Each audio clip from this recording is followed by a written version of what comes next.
Product leaders are known for having to wear many hats. They're the chameleon of the leadership team, having to flex their skills, style, and approach to complement not only the strengths and weaknesses of the other members of the leadership team, but also so that they can effectively evolve their product strategy to changes in the competitive environment, evolving customer needs, as well as evolving company strategy. In this episode of Fearless Product Leadership, we're going to hear from 5 experienced product leaders in B2B and B2C companies describing what they rely on as their number one superpower that has enabled them to be successful in many, many different product leadership roles. If you know your product leadership superpower, be sure to share it in the comments below.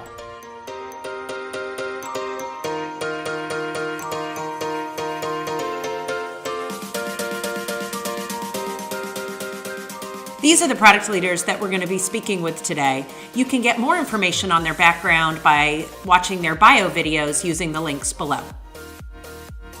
I understand that most people spend their entire day at work, and this is someone's life. And I take that life extremely seriously. I want people to have fun. I want people to be a success.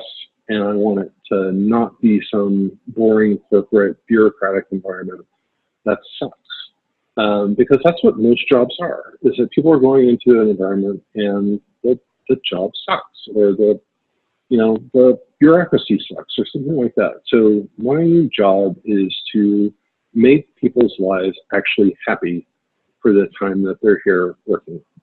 So I don't hear that a lot. Right? It's like, oh, I drive these people to the ground, or, I got this kick-ass team, or blah, blah. So I'm trying to take most of people's lives when they're awake, and I am trying to make their lives as good as possible so they can be the best they can be. And, it's kind of like Jerry Maguire, at the end of the movie where Jerry finally gets the thing. It takes that long to really do it well. And the Bob Sugars of the world who are trying to hug the guy at the end, that's someone like, oh, we're going to have like a pizza day and that's going to be our culture. Like, no, it's none of that. My secret weapon tends to be caring for the long haul for my employees and making sure that their lives don't suck. So here's my superpower. Actually, I have 3 superpowers, or 3 weapons. And I like to describe them with the analogy of the oil business. So the point is that in the oil business, there are 3 types of people. The ones that smell oil, the ones that know how to drill, and the 3rd type of people is the people who know how to pump. And these are 3 different states of minds a product leader needs to understand and differentiate when he's doing products. He needs a kind of 6th sense to smell the opportunity of a business without going too deep, just scratching at the surface. Then he needs to switch the state of mind to drilling mode. But drilling is extremely difficult because it requires 2 things at the same time: focus and openness. So to change direction, learn, accept that you were drilling on the wrong spot and just start all over again. That's the drilling type of people. And then people who know, once they reach the product market fit, know how to grow it, how to scale it. And I think it's extremely important for product leaders to understand when they are operating in what state of mind, and when it's important to switch.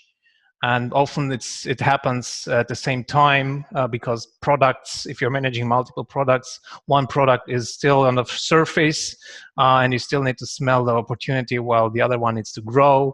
So yeah, I think that's a superpower, and I'm learning and trying to master it. But it's important for product leaders. I do have a few. Let me give you a couple and you can pick and choose. The first is, for me, I believe the first and most important role that product management has is to pick from among what could we do to figure out what should we do. And the way you figure out what should we do is by having a well-informed point of view. And well-informed point of view does not mean that you sat in a corner and cooked it up on your own. A well-informed point of view means that you have spoken to all of the various stakeholders. You've talked to your design partners, your business partners, your engineering partners, your voice of the customer, everybody who has a different perspective, so that you understand all of the different aspects, because our job is to really be able to balance among all of those different perspectives to take what could we do to figure out what should we do in a way that effectively balances the time, the scope, the impact. So for me, the most important thing, what I actually think is my hero power in all of that, is I believe in what I like to call the reasonableness rule.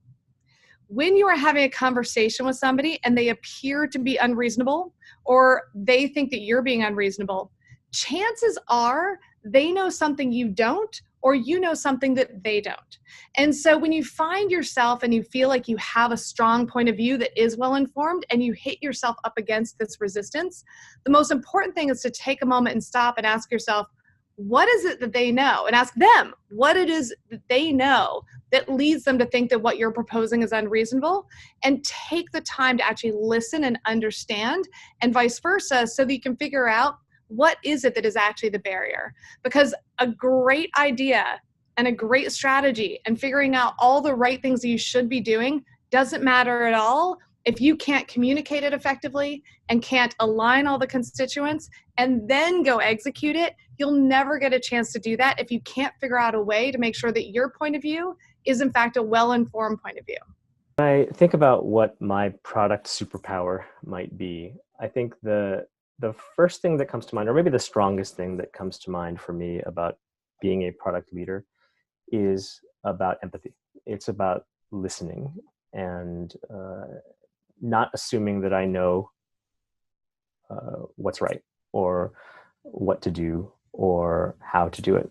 And I think that goes in terms of thinking about the right products to build with our customers. I think that goes in terms of how to engage with stakeholders. I think it's relevant in terms of how to manage product teams.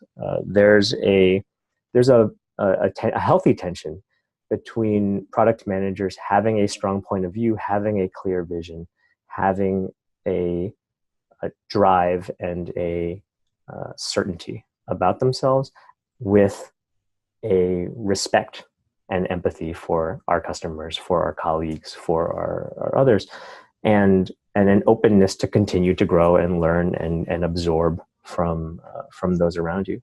So I think for me, that has been a huge superpower in my ability to grow as a product leader and in my ability to deliver great products.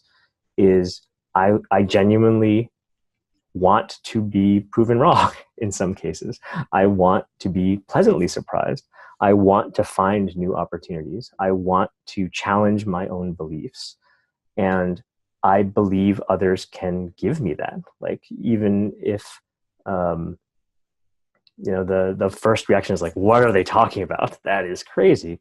Like, taking that moment, taking that step back, and a lot of it comes out of that kind of customer development models around being able to do customer discovery and engage and interview and talk and listen. The real goal there is to be able to be pleasantly surprised, to have a conversation rather than a lecture when you're engaging with someone. And that has helped phenomenally in terms of my ability to make things happen. So the question is about what's your one superpower to being successful as a product leader. And I'm like, wow. So Hope just put me on the spot here, folks. He said you can only choose one. To be honest, I don't know that I'd claim any superpowers per se. And it's interesting because your question got me thinking also about all the product leaders I've worked with. People have different styles and different skills. So whatever I'll say is probably works for me, and different things may work for different folks. At least for me, my superpower, if you can call it that, is building deep domain knowledge in the space. I think that matters a lot for me. In my first few months in the role, I will absorb information like a sponge. I will read up on the space. I'll read analyst reports. I'll talk to internal folks, everyone from obviously the product team, but also the exec team, marketing, sales, customer support, everyone who has an opinion. I'll talk to them. And what I'm basically doing is I'm trying to build a worldview of this space. How does this space work? And as new inputs come in, I keep refining that mental model. And I'll be hasten to add, when I say deep domain knowledge, I'm not saying that I'm trying to be as specific or deep as on specific features as my PMs will be. That I'm not trying to micromanage here. I'm more interested in really what matters in the space and what really moves the needle, and how is it that the things that people are working on help to move the needle. Like, what are the 3 or 5 metrics that really matter? What are the things which are less important? And the reason I do this is because when I think about it, in terms of the conversations I have with PMs, I'm trying to provide them guidance, but I'm also hearing things from them. So everything they tell me helps me build my mental model even more so. But then I can also ask some questions about, okay, how exactly did you do this? What, to your point about, trust but verify in some sense, right? You said that this feature will cause this metric to shift by this much. Why do you think so? What have we done before that gives us confidence in doing so? We're going to be investing some of our most expensive resources in terms of people on working on this feature. Why should we do that? And obviously they'll have a perspective, but the more I know about the space, the more I can have an informed response to that perspective, and we can have a guided conversation. And I also want to say, the deep domain knowledge is not purely internal or what I've read or what I've learned internally. I would also add to that walking a mile in your user's shoes, right? And I'll use OpenTable as my example for that. One of the things I did after reaching there was, the products used there are used by people at the host stand of a restaurant. And through our connections, and of course the fact that OpenTable has many restaurants as customers, I was able to go to a restaurant in my first few months in the role and actually serve as the host stand person for the whole evening. And it was not like just shadowing the person. I did a lot of shadowing where I'm standing behind the host stand person. But in this particular case, from 6 p.m. to 9 p.m., I was the host stand person. And I'm using our own software. Like as they say, eating at your own restaurant is the apt metaphor here, or dog fooding, or drinking your own champagne. And it was amazing for me. And it's obviously, this shouldn't have been a surprise, but when you do it yourself and you're put in the shoes of having to do it for 3 hours straight, gaps in the product or opportunities to improve it become more, transparent and apparent. And that one evening, showed me a lot about things we're doing well and things we could do better. And I don't think basically 5 informal interviews would not have yielded that much input, or 10 internal interviews might not have yielded as much input as doing it myself. And so I think for me, at least, it's that deep domain from understanding the space and spending that time in my user's shoes. That's what gives me the ability to be an effective product leader. Did you spot the pattern in the superpowers that our product leaders shared?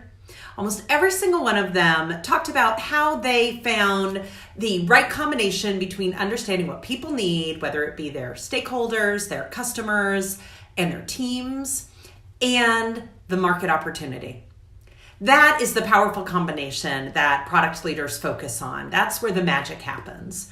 And so what I try to do when I'm working with product leaders is really try to figure out what it is that they're naturally skilled and confident in, and then try to bring up their confidence and skills in other areas that will help them really bring great products to market, have great relationships with all of their partners in the company, and make sure that they're growing their teams to be very skilled and capable so that they've really got a really strong product creation and management engine going in their companies. I would love to hear what you consider to be strong and impactful superpowers for a product leader. I know for me, the one that I always really tried to continue to hone was being incredibly evidence-based and very objective, so that we could really reconcile how to make good decisions with imperfect information and still continue to make progress that would create value for the company and for our customers. This is the type of work that I love to do with product teams and product leaders specifically, to help them develop their strength, their superpower that will help them have great success in their current role and have great careers as a product leader. If that sounds like the type of consulting and coaching that you would benefit from, or if you know somebody who is new to product and would benefit from this type of advice, it would be great if you shared the video. And of course, you can always reach out to me on LinkedIn or Twitter to talk about any sort of product leadership issue that you're struggling with.